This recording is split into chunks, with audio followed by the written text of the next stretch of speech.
Welcome back to the Enduring Minds podcast, part of the Everyday Athlete Podcast Network, where we keep going the distance and breaking the silence together. Uh, Jason, my friend, how are you doing today? I'm doing good. I know this will be coming out about a month a month and a half after we have moved, but we are in the last throes of packing up our home, leaving LA and heading to Phoenix. So tomorrow will be our last official day in this apartment. Wow, big life changes. Those are always come with the good and the bad, and the scary and the fun. And yeah, it's. I know you guys are excited about the move. So Yeah, it's like full circle, right? We've been running this podcast for 2 years now, and we often talk about life coming full circle on it and everything like that. And um, when Dr. Lori and I first got together, we lived in Phoenix and we moved to Seattle and we moved to two different parts of LA. And now we're heading back to Phoenix. So it's kind of interesting the whole full circle component now. yeah, and for those that don't know, I mean, Jason and I started this podcast on an absolute whim. It was a phone call that wasn't supposed to happen, and it happened. And 2 years later, we're still doing it, which is boggles my mind. I mean, I'm so thankful that we did, and we're going to have again another amazing guest to round out our season two. Without further ado, I'm going to make a little bit of an introduction here. So. Tommy Lewis is an ultra runner, coach, and host of That's Runnable podcast, also known for many as Tommy Run PT on Instagram. Tommy has really built his platform on a stark refusal to romanticize endurance sports. Instead of the hyper polished highlight reels of pristine mountain peaks, he shines a light on the raw, unglamorous reality of the grind. The nagging injuries, the mental fatigue, the bad days, the true strength it takes to embrace the slow, boring recovery miles. And in this episode, we're going to completely bypass the training logistics. We're using really the unvarnished truth of running to examine the psychological weight of endurance and what strength actually means when the cameras are off, and what happens when we stop hiding behind our mileage spreadsheets. So, Tommy, welcome to Enduring Minds. Thanks for having me. Pleasure to be here. So we like to start off with our very simple question: who is Tommy Lewis? Yeah, simple. Yeah. I don't know, man. I guess like professionally, like you said, I'm a coach. I make content on social media about running, about ultra running. I am quite reflective and sometimes over philosophize stuff. So I've kind of, I think, in some corners been known for going deeper than it needs to go when I'm talking about running. But yeah, I guess like fundamentally, I'm someone who really believes in the power of running. I love ultra running. I love the mountains. I love the outdoors, and I just like have a real passion for sharing that with people in every which way I can, whether it's like practical advice on running, coaching advice, whether it's advice on mindset and consistency in training and that sort of stuff. Whatever it is, I just want people to get out there and see what they're capable of, basically. The irony of our intro and me talking about coming full circle, being in Phoenix and then I'm moving back to Phoenix, and your who is Tommy Lewis answer started with coach, went through a couple of different things, and then right back to I love to help people. So like has that always been a part of your life, even as a kid? Were you always like looking out for other people? Is that just something that you were born with or something that you've developed over time? I wouldn't say like I don't know. Like I do really find passion in helping people realize things that I've realized. I guess like I don't want to sort of pretend that I'm this altruistic person who's just always had a passion for helping others. My parents brought me up well. I think that they've always instilled values of caring for others, and I had a very loving, fortunate upbringing in that sense. So I've always sort of understood the value of helping others and the meaning and importance of purpose in that sense of like living to serve. But I don't think I was born with that desire to just like help others. But I think I think it's sort of certainly developed. I mean, I personally went through a really tough time in my early 20s that I think I wouldn't want anyone else to go through. Just like psychologically, I was just in a bad place, and running and fitness and mindfulness and all the things I talk about really helped me and saved me from that dark place. And so I see it in others. I see people struggle, and I think anyone who sort of feels they have some sort of solution wants to tell people about that. Yeah. Yeah, I think this idea of other people understanding that they're not alone in what they're feeling and experiencing, I think is I've followed your content for quite a while, and I think the reason why I asked you to be on as a guest is it mimics the way that I follow my running and my kind of passion and what I'm speaking about within my mental health realm as well too that I've experienced. And I we've had so many guests on that have said in their early 20s they went through a very dark period. We've had multiple guests over the last number of months that have said that exact same thing. So what do you think it is about that early 20s age that has people going through this like really tough dark period in their life? I think for most people it's an identity crisis. I think we're so obsessed with identity. That's my theory anyway. We feel like we need to. We're sort of rushed in. Well, here's my theory. I think through school you're sort of rushed into these places that you didn't necessarily have any choice over. Like you go to university and you didn't really know whether you wanted to go to university, or you did a certain course and you're like, do I really want to do this? Or you sort of fall into a profession and you're like 5 years later or 2 years later, you're like, what am I doing? And school kind of prepares you all along for this life, and then you sort of dropped into this life in your late teens / early 20s, and then all of a sudden you realize that school taught you nothing about life, and you're just like, right, so I remember just thinking I was in this profession, like in some M&A sales profession, and it was just 2 days 5 days, 2 days 5 days, 2 days 5 days, and I just remember being like, right, so this is just it then, is it? And I have to ask permission to go on holiday, but like the only time I'm getting out of this 2-5 rhythm, I go on holiday. Like I had this like existential crisis. I was like, this can't be it. This can't be it. And I think a lot of people find that they think that they're going to leave school or university and finally start life, and then they start this life and they realize they've been taught nothing about this life, and pressure is higher than it ever was because they've all of a sudden got to survive and feed themselves and all that sort of stuff. And they also are searching for who they truly are because they don't have any true sense of what that means. And so they have an identity crisis. And I mean, that was me, basically. I didn't know who I was, what I stood for, what my values were, what was important to me, what was I was going to do with my life. And I was also going through this personally anyway, I was going through this sort of great separation from the religion I grew up in, and that was causing all sorts of turmoil, trying to find my own kind of moral compass. And so there was all sorts going on in my head. But I think for most people, it is just it's a strange time because you're just dropped in the ocean of adult life and you don't really know who you are because you're never really taught to sort of figure that out, basically. And that's my theory. It's such a beautiful answer, because you are saying what so many of us are thinking and also experiencing.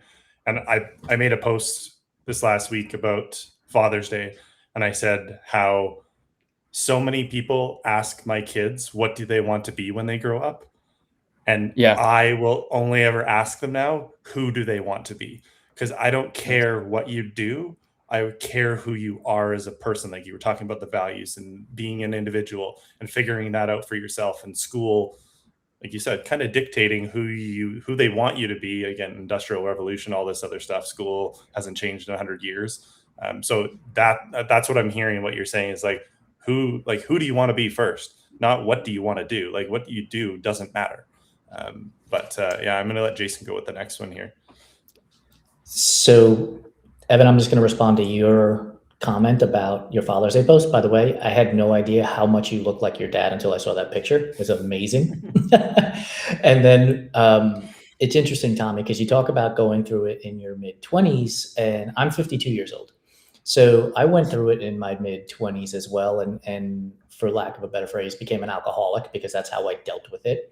And then in my mid-40s, I went through it again, right? And I'm coming out of it now, and it's because my wife, Dr. Lori, said to me one day, she's like, "You're Puerto Rican. You need to be Puerto Rican." And from that moment, I have talked about that. Like that is a part of who I am. And I bring all of this to this conversation about your second answer to who is Tommy Lewis, which was I create content. And so does social media today have a bigger impact on this? I'm dropping you into the middle of the adult ocean. Go figure it out. And now we have all these talking heads coming at us. Do this, do that. I have here's 7 steps to become a millionaire. Here's 7 steps to become a real estate investor. Here's 7 steps, right? We have all this noise coming at us. Do you think that, and we're part of it too. So do you think like we are not giving young adults the freedom to figure out who they are because we're telling them who they should become?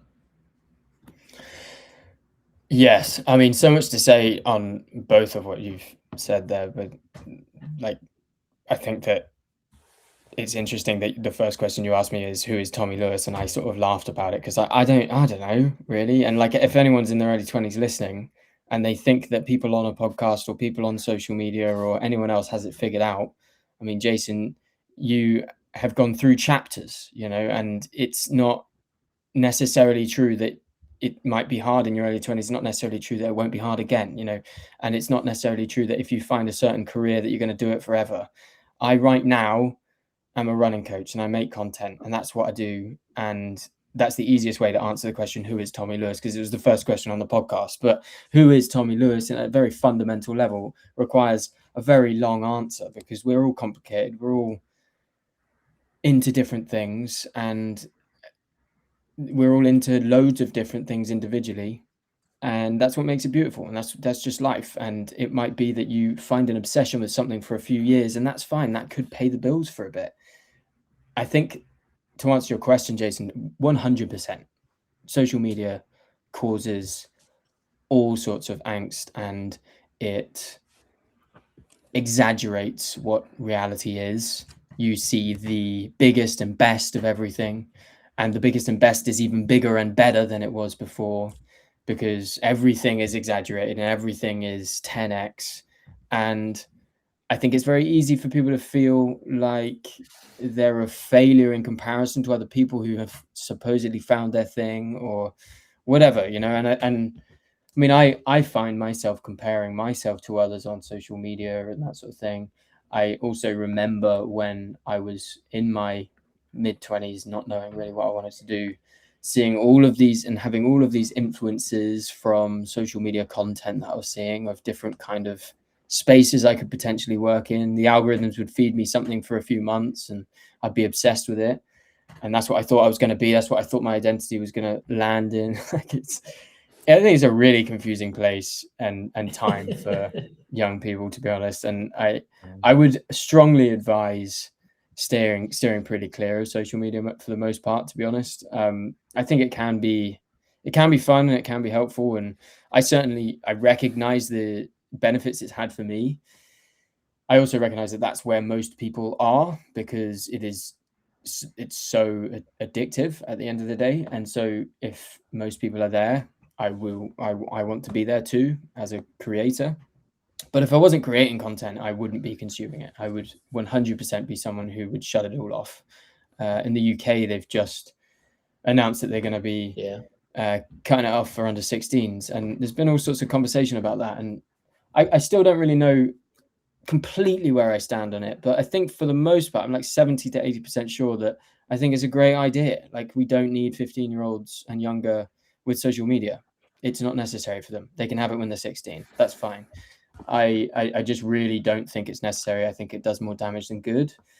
And you ultimately have to sieve through a whole ton of stuff that is not only obviously damaging, but stuff that's just chips away a little bit and makes it even more difficult to just be a kid and going through adolescence, or a young man going through their early 20s. Very complicated time, and I think that the less time you can spend looking at a screen, especially social media, the better you'll be at just dealing with life, in my opinion. Yeah. A friend of ours, Heidi, just put up a post about how she's not in a season of running today, and so she's not creating a lot of running content, and how basically her entire personality got consumed by running content as a way to cover some other parts of her life, right? And I thought about that in this sense. I had a former uncle-in-law who once used to talk to me only about baseball. Only about baseball. I'm a huge baseball fan. But I also had my master's degree in business. I was a vice president of a company that was generating 300 million in revenue. Like, I have all these other ideas and concepts and thoughts, but he only talked about baseball with me. And it reminded me of what social media does today, that when you fall into that algorithm because you're posting running content, or you're a chess player and you post about chess, that's all you're getting.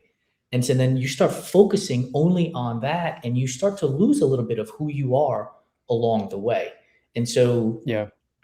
I don't have a question, but I'm validating your response, which is, honestly, go touch grass, people. Like, get out of your home, put the phone away. If you have to take it with you on a run, cool. Don't record it. Just go for the run and enjoy the run, and what comes into your mind as you're out there running, and embrace those moments, because I think that's how we then get to be creative and find other interests that we might have that we haven't thought about, because the algorithm is just hitting us with the one thing constantly.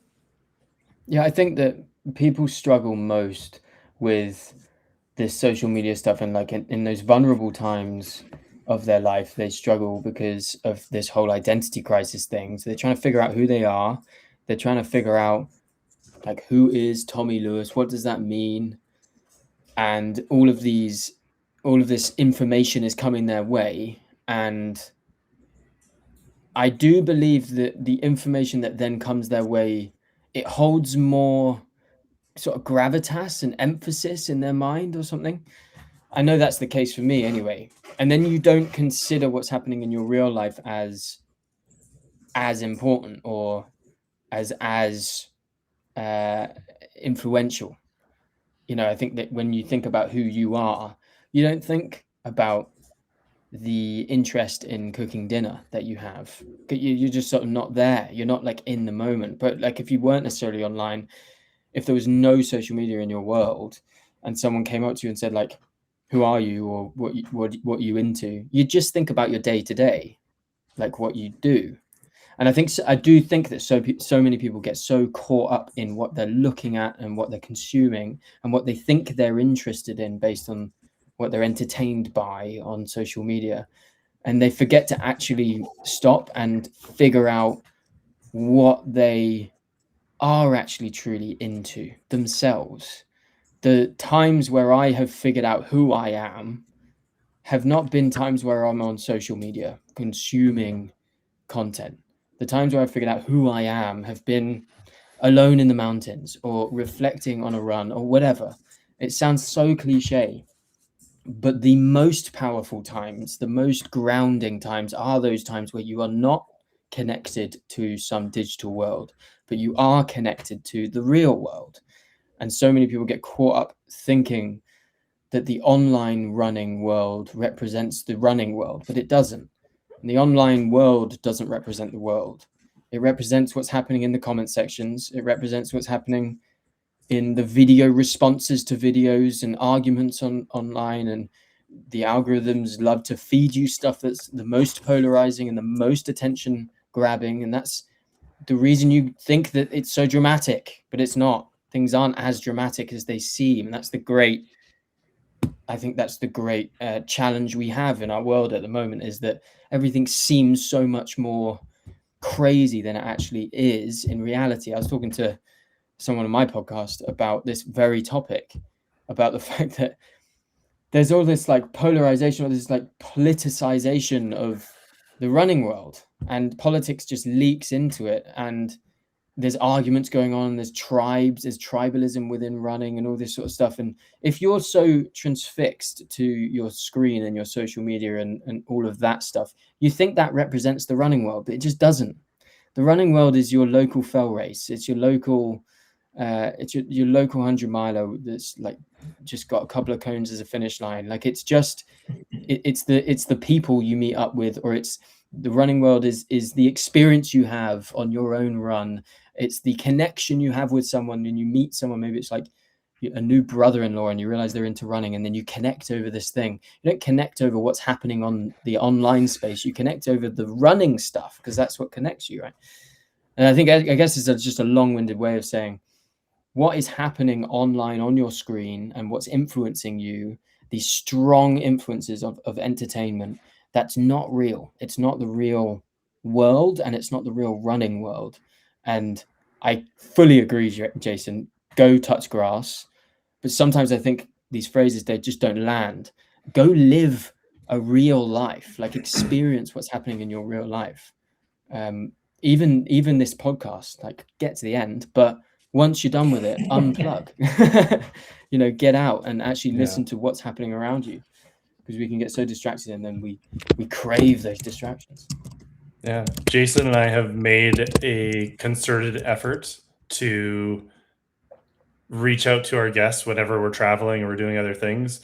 When I was in Kendall in the UK in November, I ended up staying with one of our guests from our podcast. And then I just met another one recently and because we're intentionally cultivating this community of people that has a very similar mindset. So you already have this connection. You're talking about these connections in these relationships. That to me is the reason why Jason and I are still doing this podcast today, is because I want to connect with people all over the world that have very similar philosophies. This idea of, finding peace on the trails and connecting with individuals in a way that you can't do on a screen. Like, giving somebody a hug and saying like, hey man, like that story you shared on our podcast, like it touched me in a way that I can't even describe. And now, in my opinion, like I'm connected to that person for life in a very big way, because we shared something that is so like you can't get it anywhere else. It's not going to come on a screen.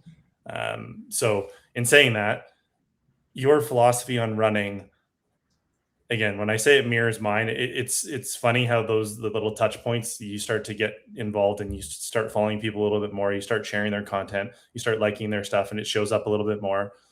But as you said, you're only seeing like this 1% amplified all the time. So the only thing you're getting fed is the thing you want to see, as opposed to the things you don't want to see. So how has your running philosophy evolved over the years of consuming the content, creating your own, figuring out your path within the ultra running world? I know you're big into strength and all those other pieces. So how does your philosophy on, I guess I'll say running and life, mirror that kind of consumption over those period of years, and kind of now pulling away from it and going like, I don't need to consume. I can still create, but I don't need to consume. Yeah, I mean, firstly, I'll say that I wish I was as disciplined as I sound about the consumption. I get sucked in and I consume as much probably as anyone else at the end of the day, but I do recognize its effect on me. I do try to stay as conscious as I possibly can about what is on my feed. I'm endlessly telling my social media what I'm not interested in, and I am trying as much as I can to do what I can to control what comes up. I guess it's an interesting question, because when I started making content, it was actually quite early. Like when I think about it, sometimes I was like, it was relatively early on in some senses, because it was sort of it was when reels were new, basically. So like 2020, I started making content in COVID. So it was like I started making TikToks, and then I started making reels when they got out, and that was kind of early in that game. I don't really know how you would have made it before on social media. It feels like there were just fewer ways to kind of produce videos and stuff. We're so used to it now, but it's actually a very, very recent thing that we've had this doom scroll. And I started making content, and everyone was like, are you not worried that it's like a saturated space? Because it was already pretty common. It was already quite a common thing to be a running influencer. You know, like there were a lot of running influencers already. I think it was already becoming quite a popular thing. And so I was making running content, and I think some people said, are you not worried that it's saturated? And I was like, no, it's the opposite of that. It's such an advantage that it's saturated, because I see how everyone else is doing it, and I know exactly what I don't want to do. I don't want to do what everyone else is doing, because everyone else's stuff sucks. I remember just being like endlessly thinking that a lot of the content out there that I saw out there just frustrated me. I don't know why. Maybe it was my own judgments, but I was just like, don't like that vibe. And this is also a reflection of how I felt about running in general as well. This isn't about like other people and their content. This is more just that I just didn't really much like the running vibe generally.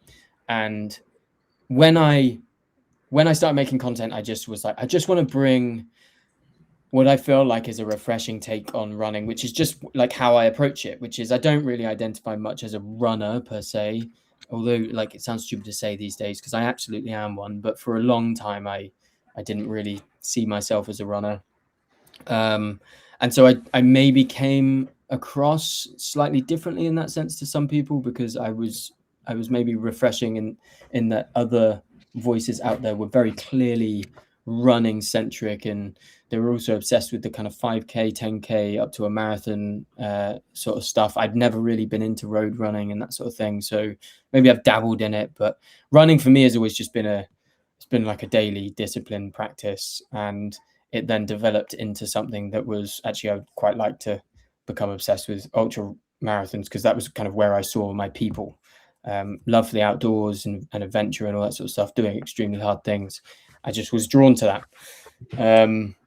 So yeah, I feel like my approach to social media was, well, I just wanted to provide value, and I wanted to just be honest and be myself. I guess I've always been someone.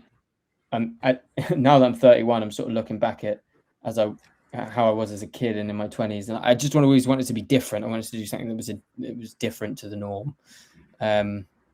Whether that's a good or bad thing, I don't know, but that's just honestly who I am. Just sort of want to be a contrarian, want to be a little bit different. Don't want to be considered stereotypical and all that sort of stuff. And so I think if you are someone who wants to get into like social media or the running space, and you're just following what already exists, that's fine, but you're not going to sort of stand out in any way. You're going to struggle to anyway. So I always try to approach it in a refreshing way. And at the end of the day, when you fundamentally know that you're not unique, you recognize that other people are going to resonate with what you're saying. It's not unique, as you noticed, that I struggled in my early 20s. It's not a unique story. Everyone did, apparently. And once you start talking about it, you realize that it's a really common thing, that people went through really hard times. And so it resonates with a lot of people. It's not unique that I don't care about marathons. A lot of people don't care about marathons. It's not unique that I run because I love the outdoors. I love being outside, and I love challenging myself, and I do it for my mental health. That's not unique. But a lot of this stuff, I think, for a long time was skipped. I think it's spoken about more now. But yeah, I just try and be myself. And I also think that, I'll keep rambling, but I also think that many people get into social media when they're really young and they just don't know who they are. I got into social media when I pretty much knew what I was about. I was 26, and I feel like I had my feet on a pretty even keel psychologically by that point. Maybe I didn't really know what I was doing with my career. I was still trying to figure that out, but who does at 26? But I think a lot of people get into social media too young, or at least they're too immature. And I don't mean that. I don't mean to make judgments of others. I just do think that it's a really tough thing to be doing in your early 20s or in your teens, especially. There are some like 18-year-olds with hundreds of thousands of followers. I don't know how I would have managed with that sort of, following. But I think that you should try and figure out like who you are and what you're about before you get into this wild world of social media, if you want to do that. I don't know if that answers your question. No, it absolutely does. And I put on the screen, take risks and bet on yourself, because in the answer to who is Tommy Lewis, you gave us a word, reflective. And then as you were talking about, I am not unique, and I go run, which is not unique. But the unique part of Tommy Lewis in that reflective answer is that you had to take a risk and bet on yourself to talk about that, right? There would be hesitancy to talk about things in your mid-20s because how is it going to be perceived and what are people going to say about me? And that I wrote the word confidence down. And so I wonder if as you're reflecting on the steps that you've taken in your life, the content that you're creating, how that has given you the confidence to talk about these things that you are now talking about, that you are now presenting, that you are now putting out there from a content space, because not everybody has the confidence to put content out there, knowing that we live in a world where if you say that you love apples, somebody's going to curse you out and be like, well, why do you hate fucking oranges, Tommy? And it's like, I didn't say anything about oranges. I just love apples. Yeah. Yeah. I made a video on Instagram the other day that was like about how not everyone's going to like you. And that is just the reality of life. Not everyone's going to like you. We're all different. And much like you don't like everyone you meet, you're not going to be liked by everyone you meet. And that's just that's just a reality that is amplified on social media, and it's certainly amplified when you put yourself out there. And actually what I've noticed is that as my pages have grown to the size they are, which is like relatively big now, I have noticed that as you get to that sort of scale that is considered big, people really start throwing more judgments at you. And there was like a tipping point, I think. I can't remember when it was, but it was like a tipping point basically where people start seeing your account as big enough to, I sort of think in my head, like big enough to bully. Like, I think that when you put yourself out there, when you try and show that you can just do things like just make a podcast or just put social media content out there or just quit your job or whatever, people will always not like the way that you come across or would choose not to. And that is just a reality. I don't know at all where the confidence in me came from to just go for it, because it did require bravery, to be honest. And I quit my financial tech job I was like doing well in London and was fine. I was just very unhappy, and I quit it to qualify as a personal trainer and found myself working on the gym floor in this random gym in Bristol trying to get clients. And I'd gone from, in terms of social status, I'd gone from, I think, pretty decent to suddenly like making silly running videos on social media with a few hundred followers, working in a budget gym in Bristol in a random place with like a beat up car and just like feeling lost, not knowing what I was doing. I took risks and I was putting out videos every day, and it failed, and it completely failed. And I had to run back to the corporate world that I was used to with my tail between my legs, embarrassed. I deleted all my Instagram and my content and all this sort of stuff. I was completely embarrassed by it. And it was only when life threw me another curveball, I was made redundant, that I was like, well, I should probably use this qualification so I can pay some money. I can get some money and pay some bills. And then I started making it again and started going, do you know what? I'm going to do this social media thing. And I tried again, and I'm going to try and grow an audience and just put out loads of content. I know that if I just do that, it will work. And I had this belief in me the second time around for whatever reason. I was like, this will work. This will work. I will just keep putting content out and it will work. And I had my own family worried about me because there was like, what is he doing? Putting out videos on social media. Like, no one understood what I was doing. I had friends that really didn't get it. I had some friends who like backed it. Like, yeah, man, you're going to do it, which is amazing. But yeah, like you're not going to get support from everyone. You're not going to get clarity in your action. You're not going to get evidence every time. You will fail.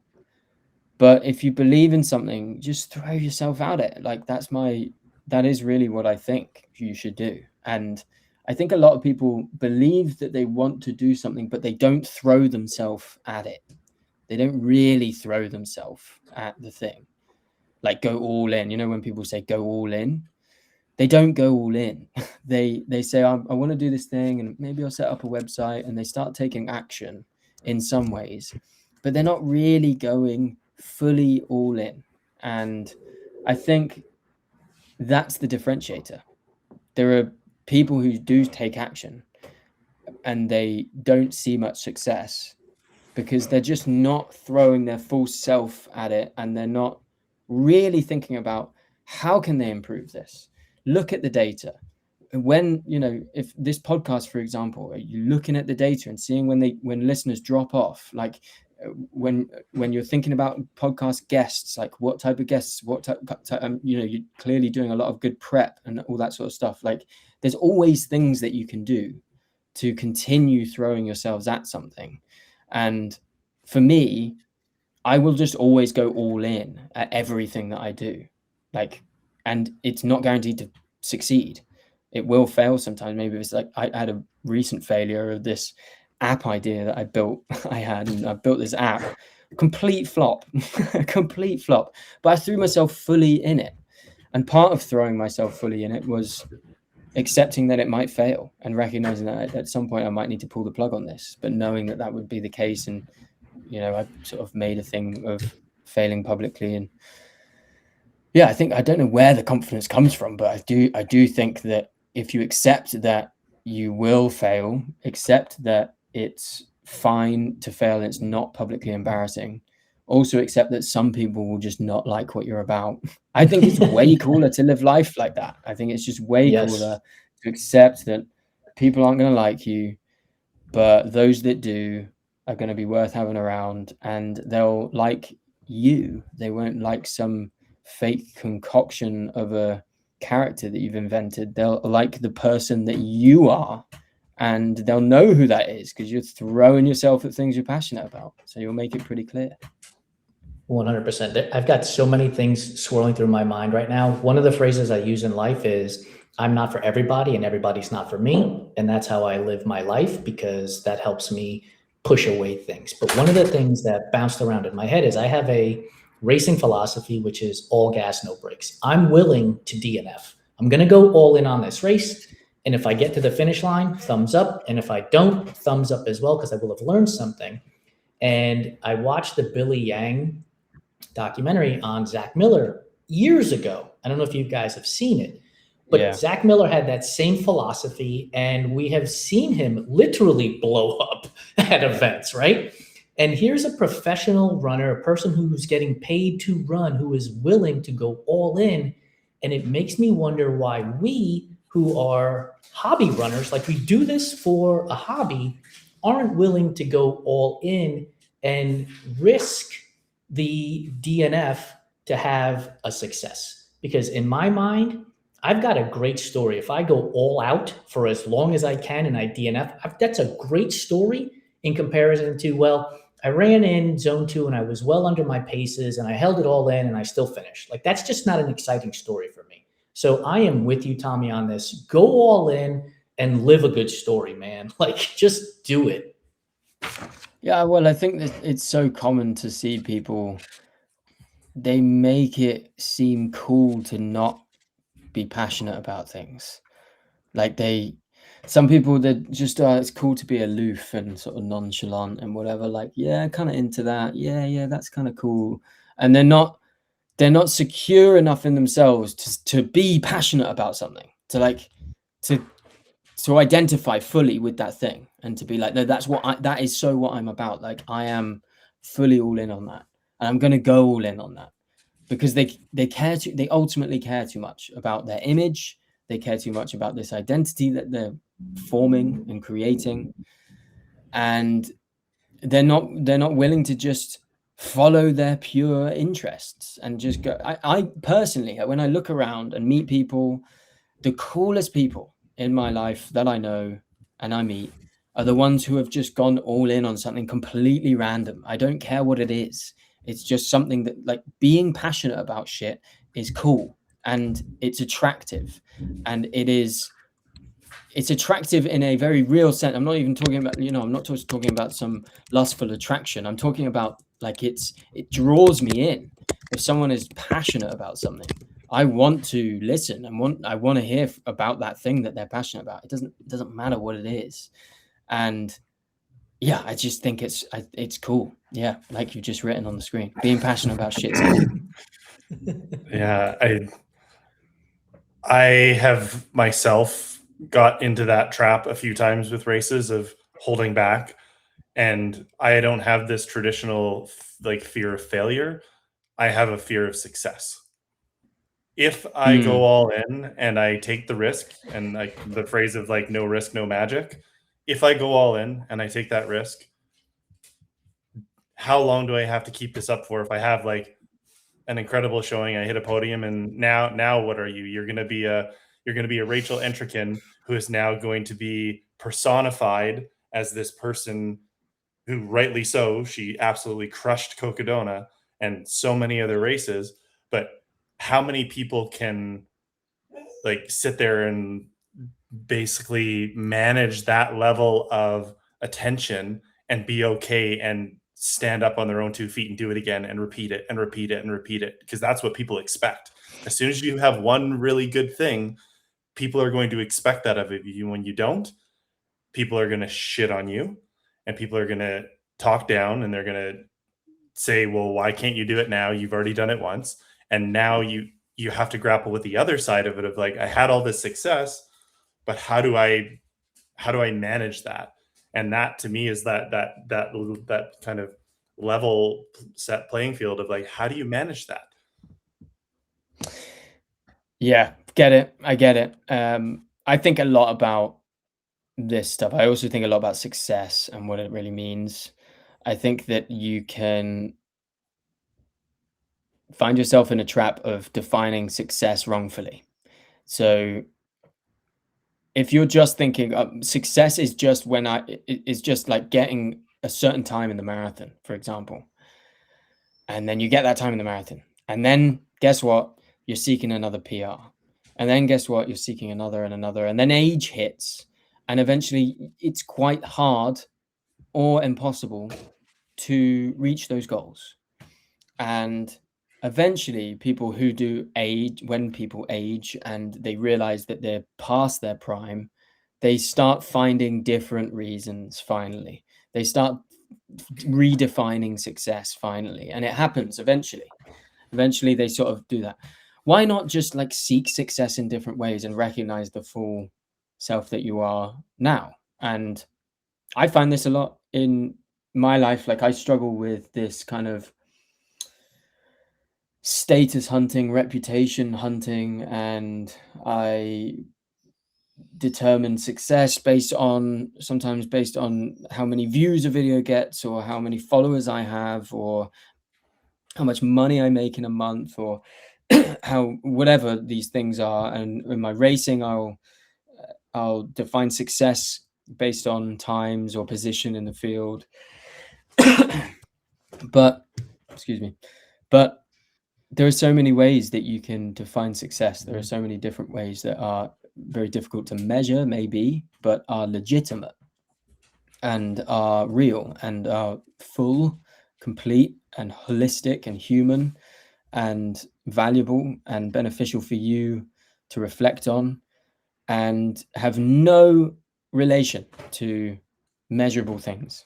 And that's a beautiful thing. I think we should focus on those things more. Like, if you go on a run and let's say you have an interval session, because it's a measurable thing that you can get right or wrong, and you come back from it elated, like you feel amazing and you feel good, you feel happy about things, and then you look at your watch and you sort of break down the data, or you look at your phone, it's just synced up, and you look at the data and you're like, didn't quite reach the pace that I was looking for, or I started slowing down on the sort of final 3 intervals. Am I getting unfit? Like, am I gonna be shit at this performance in this marathon or whatever?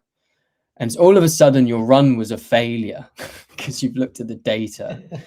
And you forget all of the things that like were great and a success. Like it was a success. You fueled well before, you came back feeling good, you were ready to take on the day, and then you looked at your Garmin app or your Chorus app and it ruined your day because it ruined your reflection on the run because you were determining success based on the wrong things, or you were limiting your definition of success. So I think I tend to try and help, like those who I coach, for example, I try and help them think about what they truly want from things. Because if they truly do just want a certain time in a race, if that's really all they care about, I think it's worrying. I'm like, well, that's great, but you have to have different goals. You have to have different success definitions, because it's not guaranteed that you'll succeed at that thing, but it is possible to succeed at other things at the same time. And it's also possible, as I have learned from elite athletes that I've interviewed and spoke with, that it is possible to fail miserably at stuff that's meaningful, at showing it's possible to fail in terms of how you show up as a person, but succeed and get a podium place or win a race.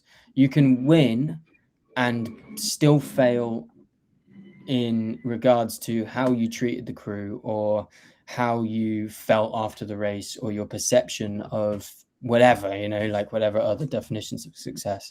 It's possible to fail in that regard. So you can both get your goal and fail, but you can also fail in getting your goal and succeed in so many other ways.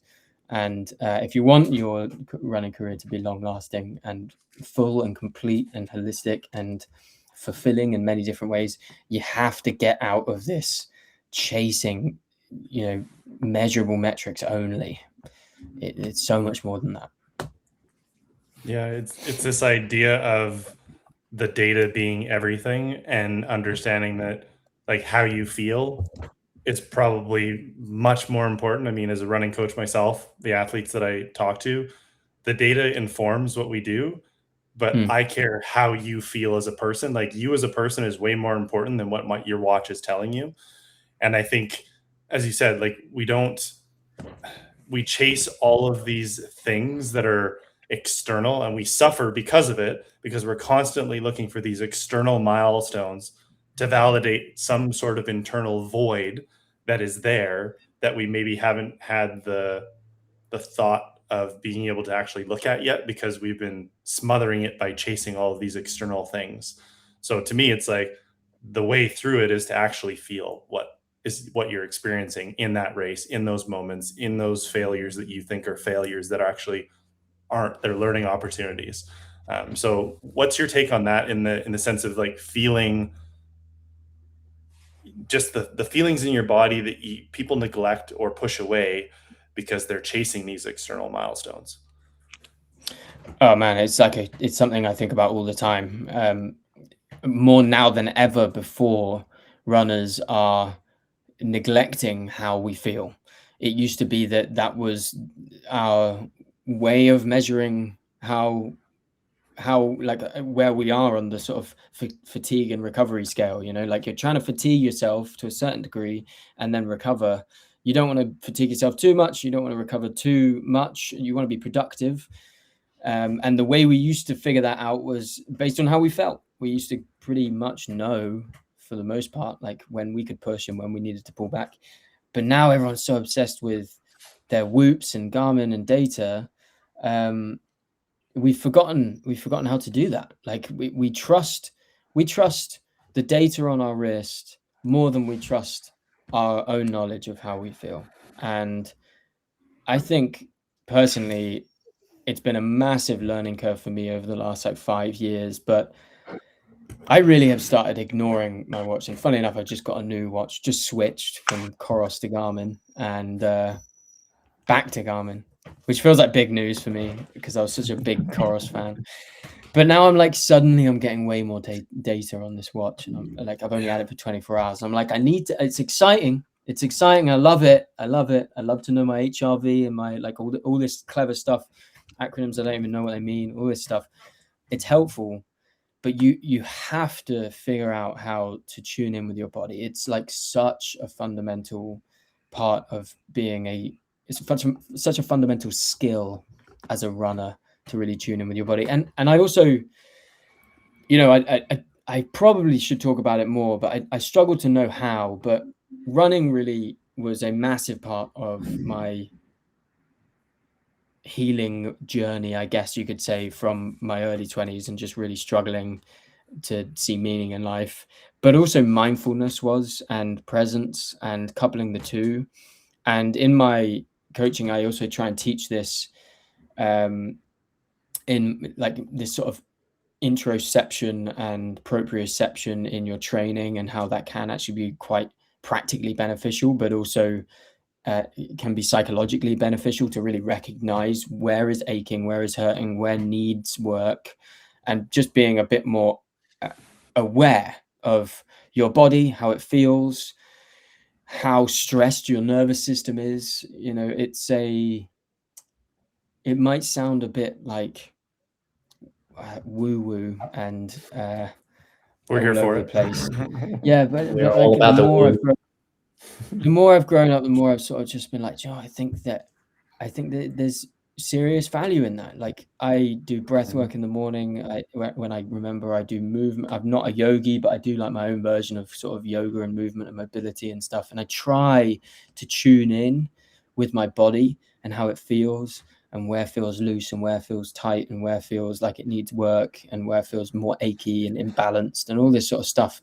And it's not technical. It's not, I think a lot of people think you need certain knowledge to recognize this. It's not. It's just intuition, man. It's just like, I just feel like I know my body now more than ever, because I've tried to get to know it through movement and through breath work and through being conscious of it and mindful practices, just trying to like be and recognize it and sort of take note of it. And I think that's a massive skill for a runner to own and develop. When you're on a run and you feel something, like, take note of it, recognize it, and be curious about it. Don't just think, no, be curious about it and like take care of it. We've lost that art. We've lost that ability. And I do try as much as I can to remind people to tune in with the body and to tune in with like how they feel. It's also the best way to be a productive athlete. Ultimately, your watch doesn't know half as much as you do, as you know about you. Your coach doesn't know anything about how you feel. Your training plan doesn't know anything about how you feel. Your AI, whatever you're using, doesn't know anything. You know how you feel, and you are the best person to make a call on what you do today, what you do tomorrow, how you structure your week. So give yourself that agency. Even if you're working with a coach, work with them, tell them truly how you feel. Start to recognize whether you need more sleep, whether you need more fuel, whether you need to lean in to your training and do more. This stuff it's important to like tune in and be intuitive with it, I think. Years ago, Brad Stoltberg posted on what used to be Twitter a phrasing along the lines of, you're not maximizing your sleep if you're stressed out about impressing your sleep cycle recording or your Garmin watch recording. Like, you're not maximizing your sleep. And that was really poignant. This was like 6 or 7 years ago. And it just gets even more in depth today as we continue to add more and more devices to recording how good we feel instead of listening to our bodies about how good we feel. And we're going to be running short on time here, but I don't really enjoy correcting people. But Tommy, I'm going to correct you. In the beginning of this podcast episode, you said you were an over philosophizer. And honestly, I don't think that's correct, dude. I think you're a thinker. I think that you take the time, and the word before that was reflective. I think you take the time to think about these things, and then you take the risk and you bet on yourself and you give that information out so people can then use it however they see fit. So I'm going to ask you in the future, when somebody asks who's Tommy Lewis, you don't use the phrase over philosophizer. You just, somebody who thinks about things and takes them in and processes them, which I think is a skill set that we should all have, but not all of us do have. I appreciate that. I think there's probably in me this reluctance to own that part of me, because I sometimes think that it's beneficial to recognize that it's not that deep. And I think that two things can be true at the same time. I think that running is extremely deep. To me, it's powerful. To me, I have a whole podcast about it. Like I speak at length about all of these meaningful things that that we take from ultra running. It's the most powerful thing I've ever engaged with. However, I also think that sometimes we can think too deeply about things, and it is possible to over engage in that philosophizing and that kind of depth of analysis and overanalysis, and sometimes you just need to just do the thing. And sometimes life is a bit hard, and sometimes you don't feel okay, and it's sometimes not that deep. Sometimes you just feel a bit down or feel a bit underfed or whatever it is, and you just need to do the thing, and you just need to take action. So both things can be true, I think. And I think that I sort of joke and jest that I won't continue calling myself an over philosophizer. I am a thinker, but sometimes we just need to take action, and we just need to recognize that you're just human. You're not unique. You're not going through anything special. You just need to go out and touch grass. I'm going to cheat. I'm going to have 2 questions to ask you at the end here. I didn't ask Jason for permission, but I'm going to do it anyways. The first one, and it's only because I want to know, because it's something that I have really latched on to myself, having put 2 documentaries out on my running journey, one my mental health and then one with my run with my dog. How has putting out a long form documentary changed your view on these short little bits of content that people consume in 10 seconds versus the documentary? And like, how much more fulfilling is it to put something long form out that can have a life of its own for a longer period of time, more than 10 seconds? Yeah, very proud of the doco we put out. It was a big project, and it's the first time I've ever sort of done something like that. I certainly have reflected a lot on just the different ends of the scale that short form and long form are. It's unreal. I mean, it really depends on the kind of quality you're aiming for. We did aim quite high with an invitation to run differently, so we really went for it. So it took a long time, and I think expectations were real high and stuff. I think there's still an art. I still appreciate the art of short form content for sure. Some people are really amazing communicators and create content with such ease that they can just put it out at scale, and it's very impressive in that vein. But it's super unforgiving. I think the one thing that frustrates me is trying to kind of promote those long form.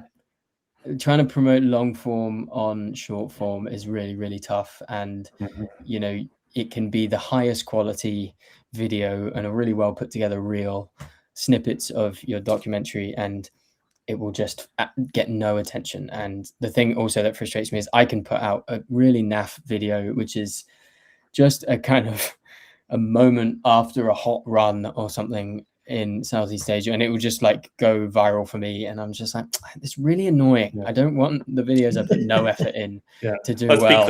Let's be clear. You're running with your shirt off in sweaty heat, and there's no doubt about it. The algorithm will reward that every time. We know that. Yeah, well, yeah. That, and this is what I hate too. Yeah, it's awful to say that, but we all know that it's just like it's what people want. It's whoever is going to get the most attention in the fastest way possible, and how can we keep people on the platform? And that's the but to get back to that, the documentary piece, like I did find it way more rewarding doing the long form stuff than I do anything with the short form. I've and there is still friends of mine that haven't watched my 16-minute documentary that like close friends of mine, and I'm Wild. like, dude, it's 16 minutes long. Like you can't just Yeah. like go on YouTube and just watch it for 16 minutes. Like you don't have that attention span.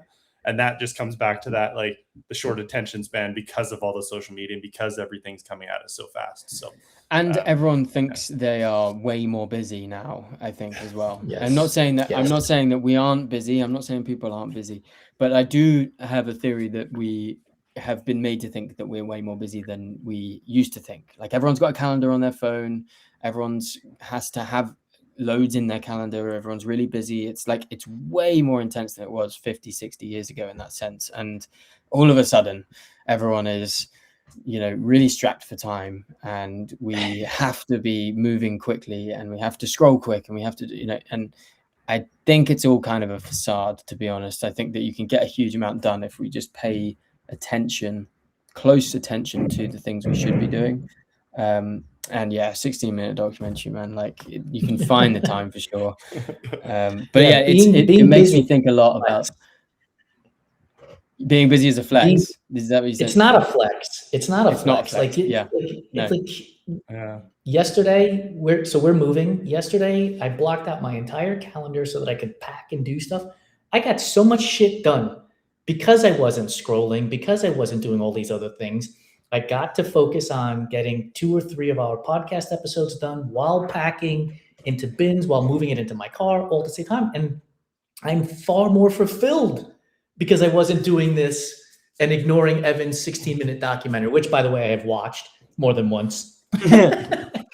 Well, it's funny, actually. I mean, we could have a whole podcast episode on this very topic, but Lou and I have been moving quite quickly around, and we've been taking advantage of this. We've had a bit of a gap here, basically, and we've been just like, we've been working, but we've been traveling a lot, and we just really want to slow things down. And I think like it's a bit of a theme for me, and in this year, it's just really wanting to slow things down. I've actually got this piece of coral on my neck, which is a reminder to slow things down, because it's from a specific place in Egypt where time literally feels like it stands still.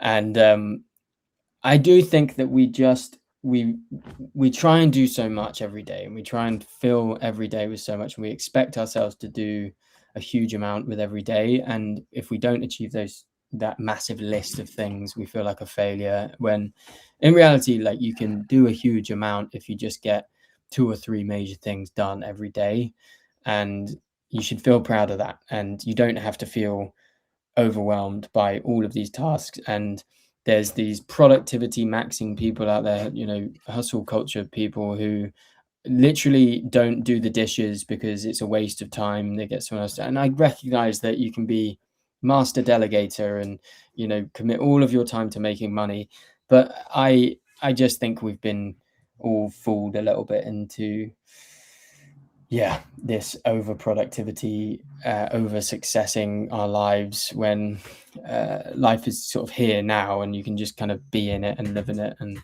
I don't know, I'm not an enlightened person, but I do think that everyone sort of comes around to that idea of slowing down eventually.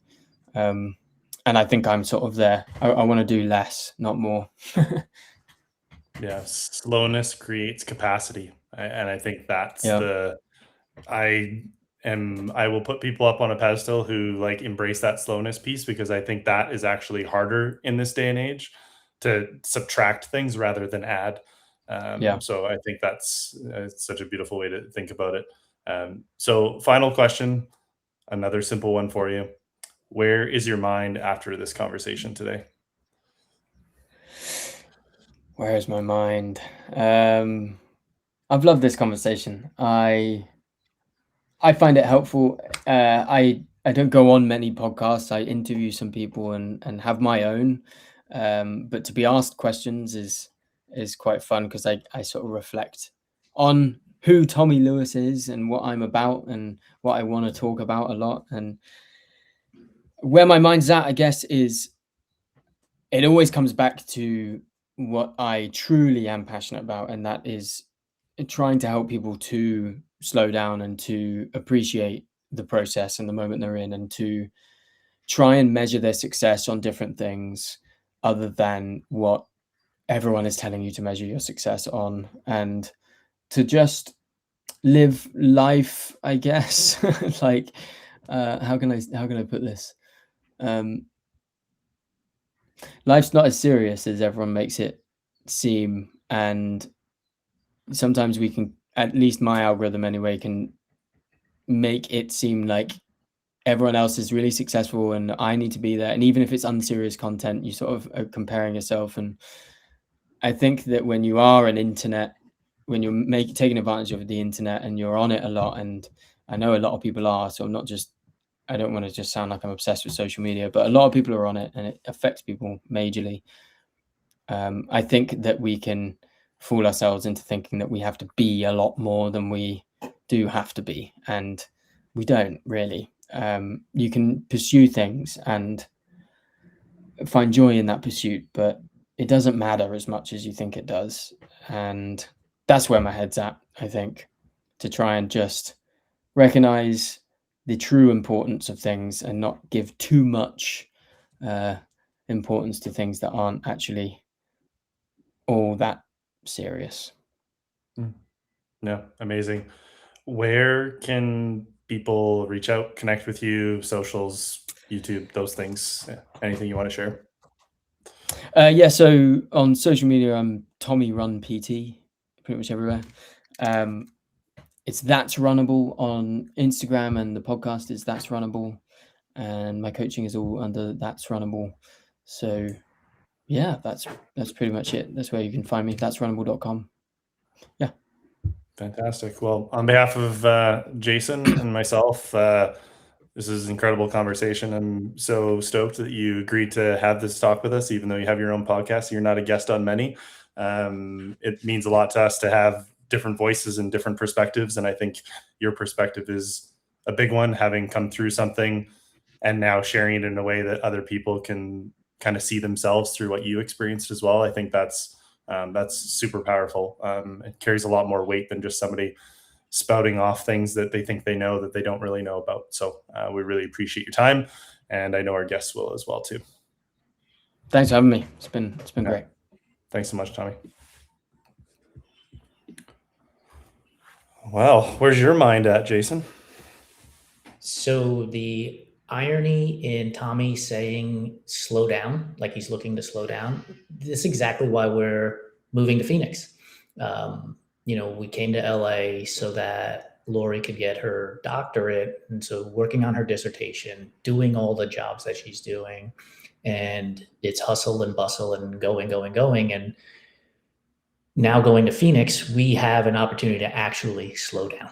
And it enlightens me and makes me smile. And then the other part is, as I looked on the screen, you have a 30-year-old, you have a 40-year-old, and you have a 50-year-old talking about these things. And I think that members of our audience can grab onto the 30-year-old that they can relate to, the 40-year-old that they can relate to, and the 50-year-old that they can relate to, and realize what Tommy said, which is, you are unique, you are you. But what we experience tends to not be unique. So we'll learn something from each one of us at the different phases of life.